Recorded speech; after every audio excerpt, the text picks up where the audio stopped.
Professor Zanthor adjusted his 6 upper appendages nervously as he surveyed the examination hall. The ambient temperature in the room was precisely calibrated to 294.15 Kelvin, what the humans called room temperature. Such an arbitrary measurement system. But he had to accommodate all species taking the practical survival skills assessment today. Ridiculous, he muttered under his breath, antennae twitching with irritation. Simply ridiculous that the Galactic Academy forces these primitive species into our advanced curriculum. His assistant, Vila Knox, glided over on her hover platform. "The students are ready, Professor," she said, her translucent blue skin pulsing with bioluminescent patterns. 17 different species from across 3 galactic quadrants. "And how many humans?" Zanthor asked, already knowing the answer would annoy him. "Just 1 this semester. Last name Foster, first name Danielle. Female designation." Zanthor's facial ridges contracted into what his species considered a smile, but would terrify most mammals. "Excellent. Let's see how the hairless ape performs on a real survival challenge." The professor activated his vocal amplifier and addressed the room. "Attention, students. Welcome to Practical Survival Skills, Final Examination. I am Professor Zanthor, and today you will demonstrate your ability to create fire using only natural materials." He paused for dramatic effect, enjoying the nervous rustling from various appendages around the room. As sentient beings who may find themselves stranded on primitive worlds, the ability to create fire without technology is essential. This skill separates the truly adaptive species from those merely dependent on their gadgets. Zanthor gestured toward the individual workstations. "At each station, you will find materials native to your homeworld. You have exactly 1 planetary rotation, that's 27 Earth hours for those on different time scales, to produce fire using only these materials and your natural abilities. No technology permitted." His gaze swept the room before landing on the sole human. Danielle Foster sat quietly at her station, an unassuming figure among the varied anatomy of her classmates. Unlike the imposing Krolorians with their stone-like skin or the elegant Vexillians with their flowing tendrils, the human looked soft, vulnerable, and thoroughly unremarkable. "This should be good," Zanthor whispered to Vila. "Humans are notoriously dependent on their primitive technology. Without it, they're practically helpless." "I've heard they're surprisingly adaptable," Vila replied cautiously. "Adaptable? Hey, they require specific atmospheric conditions, narrow temperature ranges, and constant hydration. They don't even have natural defenses. No claws, minimal strength, dull senses. The only reason they're included in the academy is because of that ridiculous cultural exchange treaty." Zanthor raised his appendages again. "The examination begins now." The various students immediately set to work. The Krolorian student began smashing rocks together, creating impressive sparks. The 3 Vexillians started an elaborate dance that seemed to be concentrating solar energy through their translucent bodies. Even the gelatinous blob from Proxima Centauri was manipulating viscous secretions in what appeared to be a chemical reaction designed to create heat. But the human? Danielle Foster was just sitting there, looking at her materials, occasionally picking up a stick or rock, examining it, then setting it back down. "Typical," Zanthor said smugly.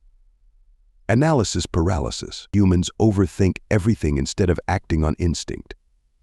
After about 20 minutes, most species had made significant progress. The Krolorian had a small pile of smoldering leaves. The Vexillians were generating visible heat waves.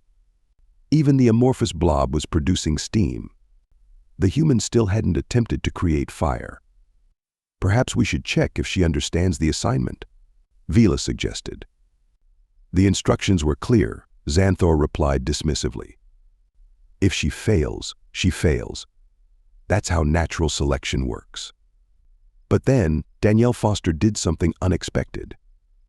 She removed something from her face, 2 curved, transparent objects connected by a thin bridge. "What is she doing?" Zanthor asked, suddenly concerned. "Is that technology?" "That's cheating."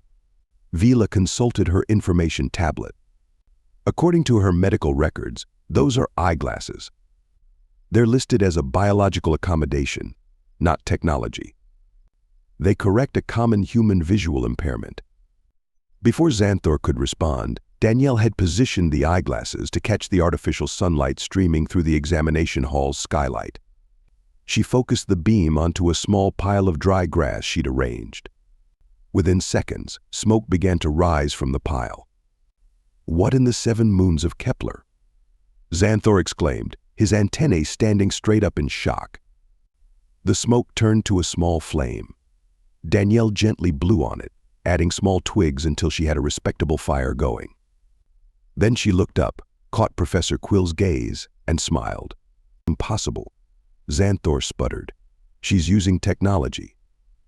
"Actually," Vila said, checking the rulebook, "she's using basic physics. The curved glass focuses light rays to create heat. It's a simple principle that works with any transparent curved surface. But those glasses are manufactured. So are the clothes you're wearing, Professor. The rules specify no electronic or powered technology. Eyeglasses are passive tools, and they're considered medical necessities for her species." Zanthor's facial ridges flushed purple with frustration. "Fine, but starting a fire is just the beginning. Let's see how she handles maintaining it and using it practically." As if hearing his challenge, Danielle began arranging stones around her fire in a careful circle. She added larger sticks in a crisscross pattern that allowed for airflow while concentrating the heat. "Excuse me, Professor?" The call came from across the room. It was Grox, a hulking Frotenian whose rocky exterior concealed a surprisingly gentle disposition. "My combustion attempt has failed. May I start over?" "No restarts," Zanthor snapped, still irritated by the human's unexpected success. "In survival situations, you don't get second chances." Danielle Foster glanced over at the struggling Frotenian. Then, to Zanthor's further astonishment, she stood up, picked up her carefully constructed fire, using 2 flat stones as tongs, and walked over to Grox's station. "What is she doing now?" Zanthor demanded. "I believe," Vila said with a hint of amusement, "she's sharing fire." Indeed, Danielle was showing Grox how to transfer the flame to his own materials. The Frotenian's rock-like face couldn't express emotion in ways most species would recognize, but his body language conveyed obvious gratitude. "This is outrageous." Zanthor exploded. Cooperation was not part of the assignment. "Actually," Vila noted, scanning the instruction tablet, "the rules don't prohibit cooperation. They only specify that each student must demonstrate their ability to utilize fire for survival purposes. Cooperation is not survival, it's a uniquely effective survival strategy," Vila suggested, "particularly for species with fewer natural advantages." Zanthor glared at her. "Whose side are you on?" "I'm on the side of education, Professor. And this seems quite educational." The human wasn't stopping with Grox.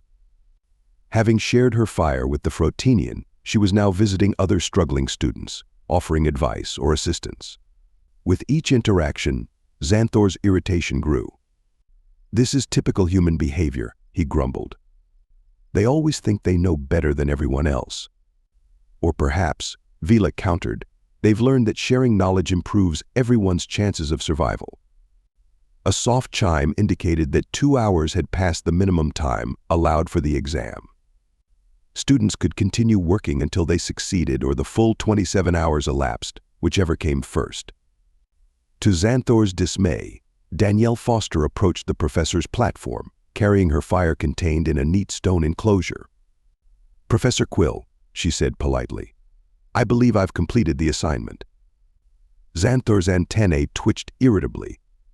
"Creating fire is only the first step, Student Foster.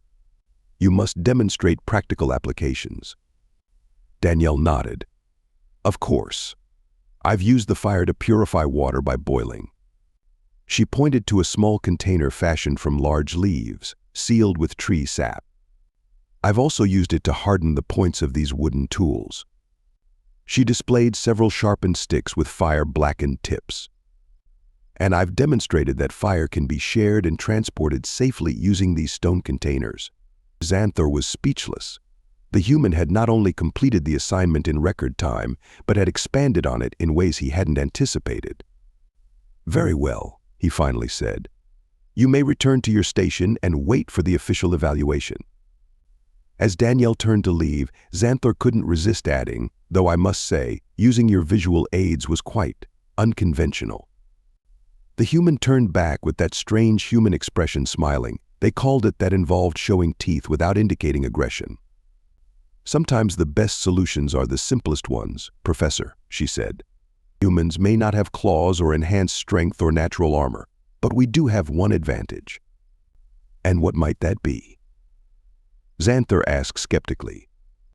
"We've spent our entire evolutionary history solving problems we weren't naturally equipped to handle. We don't fight nature, we work with it. Physics doesn't care what species you are." With that, she returned to her station, leaving Zanthor blinking all four of his eyes in stunned silence. "I believe," Vila said softly, "that humans call that dropping the mic." "What's a mic?" Zanthor asked, confused. "I'm not entirely sure," Vila admitted. "But I think she just proved why humans were admitted to the academy despite your doubts." The examination continued, with more students completing their tasks over the next several hours.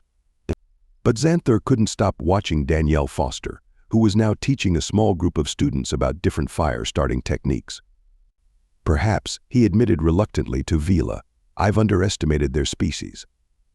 "Perhaps," Vila agreed, her bioluminescence pulsing in what Zanthor recognized as her equivalent of laughter. "That's exactly what so many have done throughout galactic history. And perhaps that's exactly why they keep surprising us." As the artificial sunlight dimmed to simulate evening, Zanthor observed as the human, surrounded by peers from a dozen different worlds, demonstrated how to keep a fire burning through the night. Despite himself, he felt a flicker of something unfamiliar: respect. He would never admit it publicly, but he was beginning to understand why humans had managed to earn their place among the stars, despite their fragile bodies and short lifespans. They didn't conquer through strength. They adapted. They observed. They shared. And most dangerous of all, they taught others to do the same. Morning arrived with the simulated dawn of the examination hall, gold-tinged light filtering through the skylight panels. Professor Zanthor Quill had remained present throughout the night cycle, observing the students with increasing fascination. Most peculiar was how the testing area had transformed overnight. What had begun as individual workstations now resembled a bizarre interspecies village. At the center burned the human's original fire, now built into an efficient stone hearth. Around it, students from vastly different evolutionary backgrounds conversed, shared resources, and demonstrated unique applications of fire technologies. "This is unprecedented," Vila remarked, hovering beside Zanthor. "In 15 cycles of teaching this course, I've never seen spontaneous community formation during an examination." Zanthor's antennae twitched irritably. "It undermines the entire purpose of the test. How am I supposed to evaluate individual survival aptitude when they're all cooperating?" He practically spat the last word. "Perhaps that is the evaluation," Vila suggested. "After all, the Academy doesn't just produce solo explorers. Most graduates will serve on multi-species teams."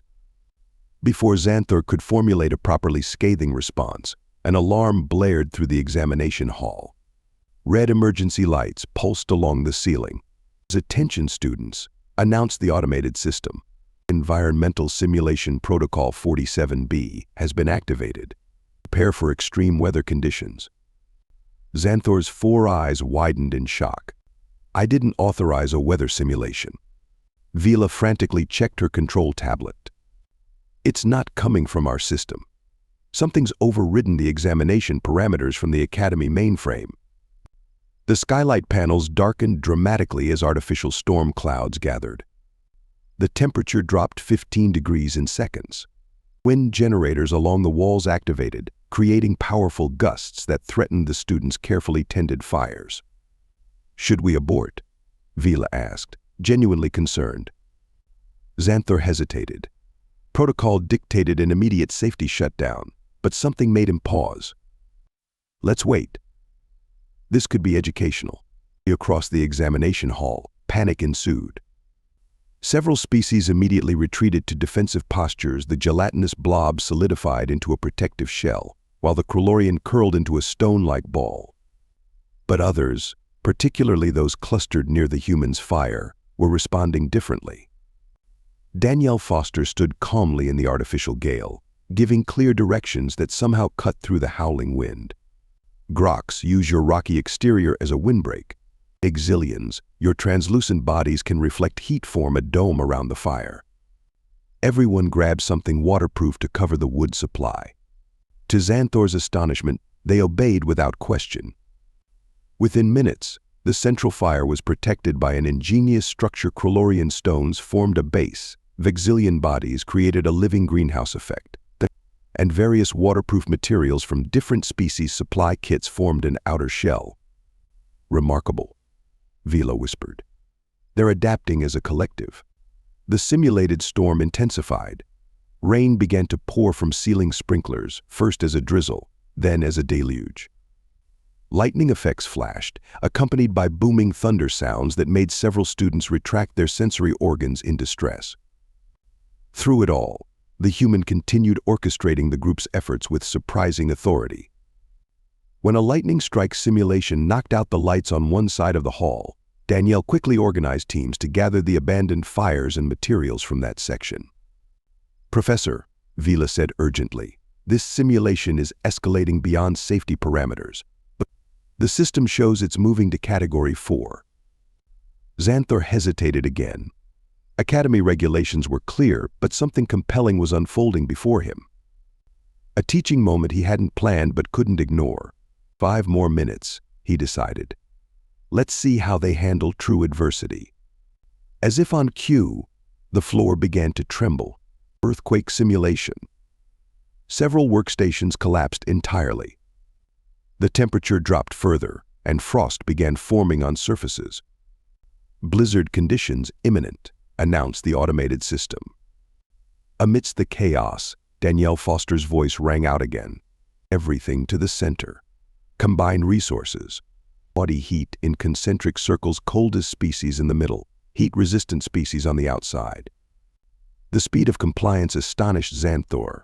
Species that would normally avoid physical contact with each other were pressing together in a bizarre arrangement that somehow made perfect sense.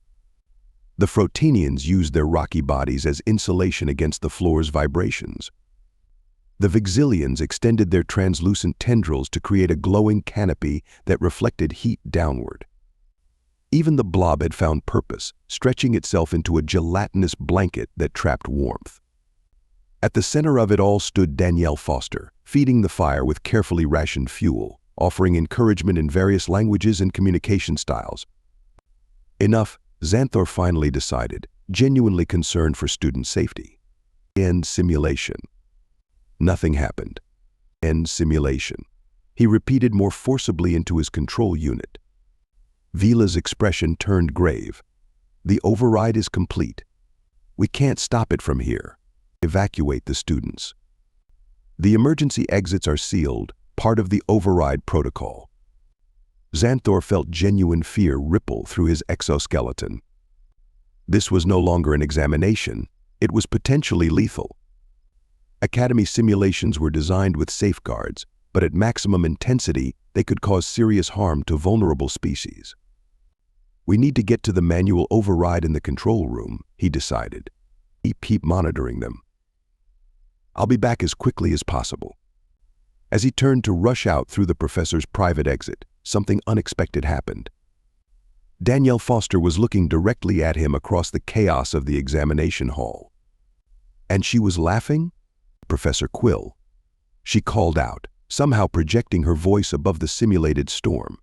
Impressive test design. The escalating challenges really push our adaptive capacity. She thought this was part of the test. Is there a specific survival threshold we're aiming for? She continued cheerfully. Or is this an endurance evaluation with no predetermined endpoint? Before Zanthor could respond, his communicator buzzed. A message from the Academy Director. Annual systems test in progress. All simulations operating at maximum capacity for maintenance evaluation. Duration, 30 minutes. Do not abort. Zanthor's antennae drooped in relief, then immediately stiffened with indignation. They could have informed the teaching staff, he grumbled. But now he faced a different dilemma. Should he tell the students this was just a systems test, not part of their examination? Or observe how they handled it, believing it was an intentional challenge? Academic curiosity won out. Carry on, Student Foster. He called back. This is indeed an unanticipated element of your assessment. For the next 20 minutes, Zanthor and Vila watched in amazement as the improvised community not only survived but thrived under Danielle's leadership. When the simulated blizzard reached its peak, she organized the construction of snow barriers that brilliantly redirected the wind.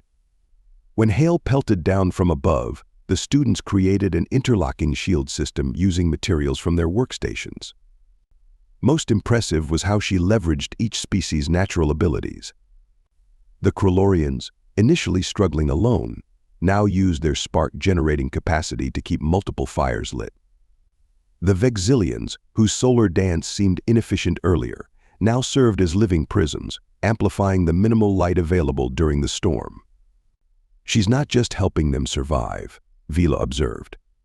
She's helping them excel at what they're naturally good at. But that's not how survival works, Zanthor protested. In nature, it's competition, not cooperation. Is it? Vila challenged. Or is that just what we've been taught? Look at Earth's history. Humans aren't the strongest, fastest, or most durable species on their planet. Yet somehow they became dominant. Through technology, Zanthor countered. Through cooperation, Vila corrected.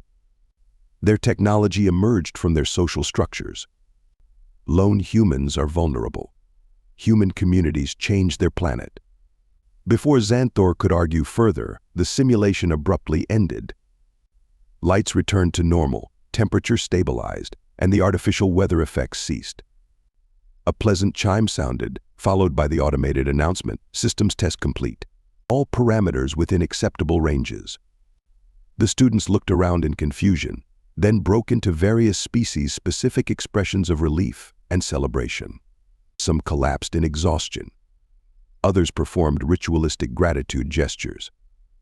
The blob simply melted into a satisfied puddle. Danielle Foster stood in the center, covered in artificial frost, clothing soaked from the sprinklers, eyeglasses slightly askew, and grinning triumphantly. Excellent challenge, Professor, she called out. Really tests the practical applications of fire in adverse conditions. Zanthor cleared his throat awkwardly. Yes, well, that will be all for today's examination. Please return to your dormitories and prepare your final reports. Results will be posted within 3 planetary rotations. As the students gathered their belongings and began filtering out of the hall, Danielle approached the professor's platform. Student Foster, Zanthor acknowledged stiffly. I just wanted to say thank you, she said. This caught him entirely off guard. For what? For the unexpected challenge. At first I thought it was just about making fire, but then I realized the real test was about adaptation and cooperation. Very clever curriculum design. Zanthor stared at her for a long moment, then decided honesty was the simplest course. That simulation was an unplanned systems test. The Academy runs them periodically without informing teaching staff. He paused. Your assumption that it was intentional was incorrect. Danielle blinked, then laughed, that strange human expression of amusement that always unnerved Zanthor slightly. So our survival village was unnecessary. Entirely. But Zanthor hesitated, then continued reluctantly, nonetheless impressive. A gleam appeared in Danielle's eyes. Does that mean we all pass the exam? That's not how academic evaluation works, Zanthor replied automatically. Each student will be graded individually based on their demonstration of required skills. But Professor Danielle pressed, wasn't the required skill survival using fire? And didn't we all survive? more efficiently together than we could have alone? Zanthor's antennae twitched in irritation. The examination was designed to test individual competence, not collective performance.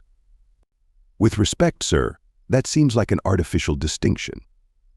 In real survival situations, wouldn't forming alliances be considered a valid strategy? Especially for species with complementary abilities? Before Zanthor could formulate a suitably dismissive response, Vila interjected. She has a point, Professor. The Academy guidelines specify teaching optimal survival strategies.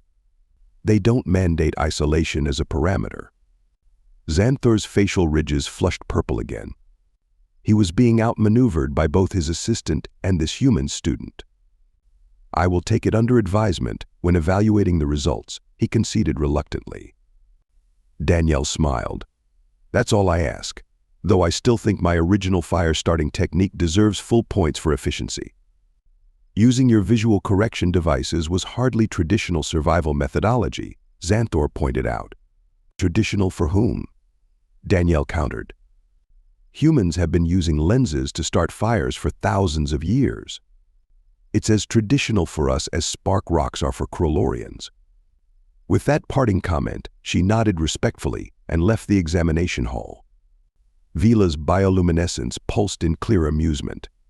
She managed to get the last word again. Humans always do, Zanthor grumbled. It's their most irritating quality. 3 days later, Zanthor sat in his private office, finalizing the examination results. The grade matrix on his screen showed all 17 students with passing marks, something unprecedented in his teaching career. Are you certain about this? Vila asked, reviewing the grades. You've never passed an entire class before. Zanthor's appendages fidgeted uncomfortably.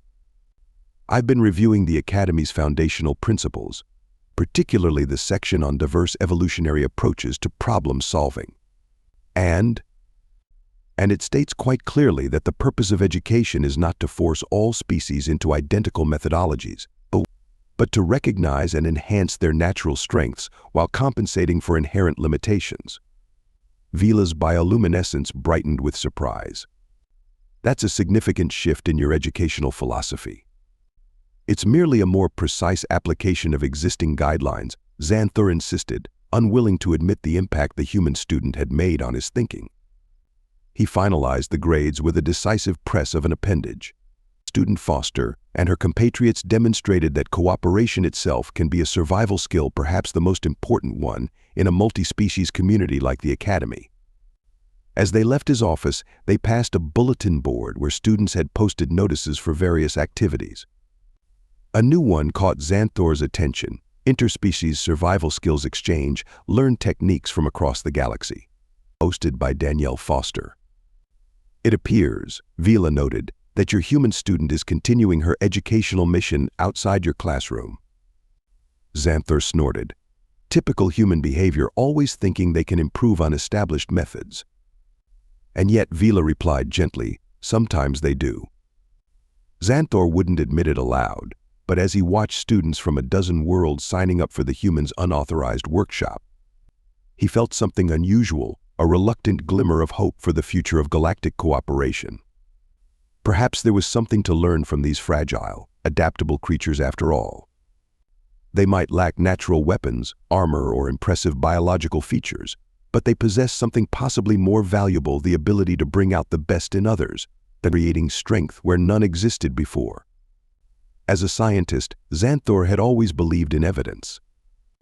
And the evidence was becoming increasingly difficult to ignore. What made humans dangerous wasn't their technology, but their talent for turning weaknesses into strengths through cooperation.